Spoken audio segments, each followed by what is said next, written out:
Hey YouTube, my name is Lauren James and I am 28 years old. I live in Houston, Texas, and I've been wanting to make a video for a really long time but couldn't really figure out what content I wanted to talk about. Here recently, within the past few months, my ex-fiance and I broke up. He proposed to me last December 2014 in Paris, and it was absolutely beautiful on the Locks of Love Bridge. And we get back home 3 months later, we get into a huge fight and call off the engagement. About a week and a half later, he calls me and says that he wants to try again. So we do, and we last for a month and a half, and we break up again. So here we are now. This last time around, we've been broken up for a little over 2 months now, and I have not heard from him in any way, shape, or form. I've tried to reach out to him a couple of times, but they've been unsuccessful, and that's okay, because this time that I have taken to work on myself, I've really learned so much about just relationships in general and some things that I need to focus on so that my next relationship will be a truly happy, healthy, authentic relationship. And I just wanted to come and talk to you guys because I feel like there is a common misconception about what it takes to have a successful relationship, and I've learned that in going through everything that I've been through. You know, from the time that we grow up, we're told that love is supposed to be a fairy tale, and you are always supposed to get along with one another, and you're always supposed to be in love, and everything is rainbows and butterflies. And if it's not, then chances are that's probably not the person for you. But we aren't really, no one ever really talks about how much work that relationships take. No one ever really talks about how two healthy individuals have to come together in order to make a relationship work. And so that's what I want my channel to be about. I want to, you know, not really educate, because I don't feel like I know any more or any less than anyone else out there. I just want to start the conversation so we can work through our common misconceptions about relationships together. And along the way, I will share with you some things that I've learned, and then you can share what you've learned with me also. So again, the common misconception that being in love makes relationships work and last a lifetime. Big fat no, it's wrong, it's inaccurate. Let's start right there. It takes a lot more than those fuzzy feelings to make a real relationship work. One thing that I've learned about and am continuing to learn about through this journey is the importance of emotional intimacy. And if you're anything like I was a few months ago, you were like, what the heck is that? I thought that intimacy just meant sex.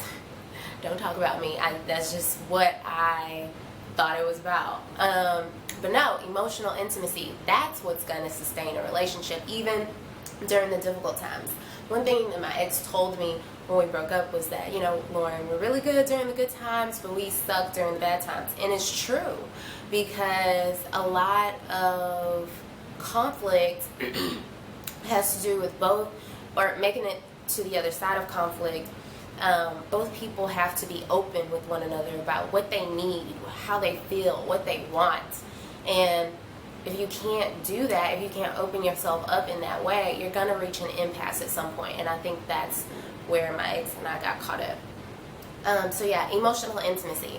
What does it consist of? So my philosophy is that it consists of a few different things. So I have some notes. I'm gonna take some glances down. So for me, the first thing is understanding and recognizing your emotions. So if you grew up in a home where expressing your range of emotions was not safe, then you probably have a problem with expressing your emotions, and you may even have an issue with recognizing what you're feeling. You just feel all of this energy within you and you don't have a name for it. So before you can be emotionally intimate with someone, you have to identify and understand your emotions. And then once you're able to do that, you have to trust those emotions. So I always say that emotions are just data for what we're really feeling. So I may be angry, but why am I angry? I may be sad. Why am I sad? What's happening right now that's causing me to feel these emotions?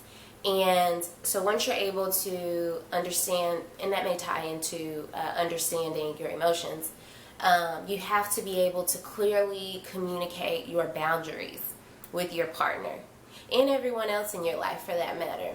And that may be something that's fairly new for a lot of you. I know that it's very, very new for me.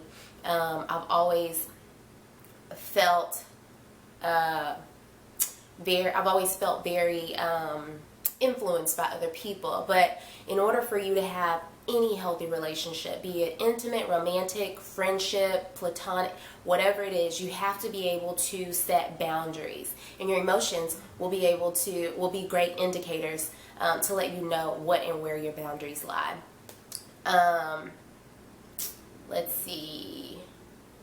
From there, once you understand and recognize your emotions, once you're able to, sorry, my phone's ringing.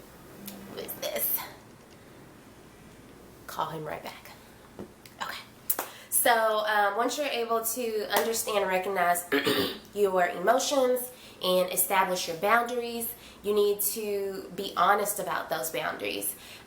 So if someone is always late and that really upsets you, you need to have a conversation with that person and set your boundary and say, being on time is very important for me. The past couple of times I've noticed that you've been late. Is there any way that we can work on a time that works for the both of us the next time that we meet? So with that, you are being honest about your feelings, your emotions, your boundaries. You're stating it in a very authentic way, but you're also empathetic for the other person. You're not just yelling at them and approaching them with anger, but you're still being honest about what you want and what you need.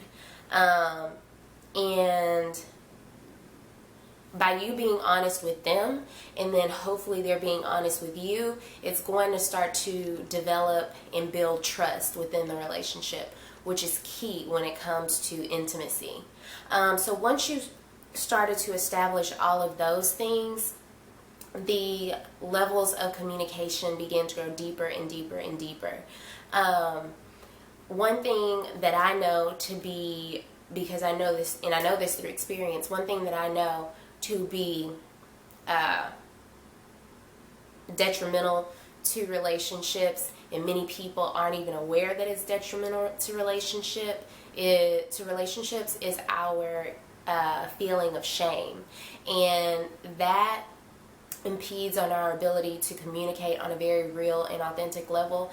And I would like to talk about that in my next video because it's going to be kind of lengthy, and with this being my first video, I don't want to wear you out too quickly. I want to keep you coming back. So I will go ahead and stop right here. Let me know if this is valuable information.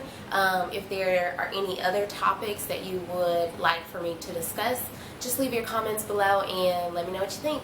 Thanks, guys.